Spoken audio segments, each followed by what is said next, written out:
Social media पर मनफी propaganda की तहकीकात के सिलसिले में तहरीक इंसाफ के मजीद 15 अरकान को वफाकी हुकूमत की कायम करदा JIT ने आज दोपहर 12 बजे तलब कर लिया है। ज़राए के मुताबिक तलबी के मजीद नोटिस तहरीक इंसाफ की सफ़े अव्वल की क़यादत को जारी किए गए हैं, जिनमें गौहर अली खान, सलमान अकरम राजा, रऊफ हसन, फिरदौस शमीम नकवी, असद कैसर, खालिद खुर्शीद, असलम इकबाल, हम्माद अजहर शामिल हैं। इसके अलावा ओन अब्बास, आलिया हमजा मलिक, मोहम्मद शहबाज शब्बीर, वकास अकरम, कमल शौजब, तैमूर सलीम, शाह फरमान भी शामिल हैं। सोशल मीडिया पर मनफी प्रोपेगेंडा की तहकीकात के सिलसिले में तहरीक इंसाफ के मजीद 15 अरकान को वफाकी हुकूमत की कायम करदा JIT ने आज दोपहर 12 बजे तलब कर लिया है।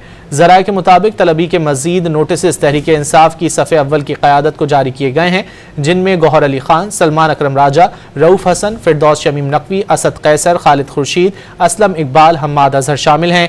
इसके अलावा ओन अब्बास, आलिया हमजा मलिक, मोहम्मद शहबाज शब्बीर, वकास अकरम, कमल शौजब, तैमूर सलीम, शाह फरमान भी शामिल हैं।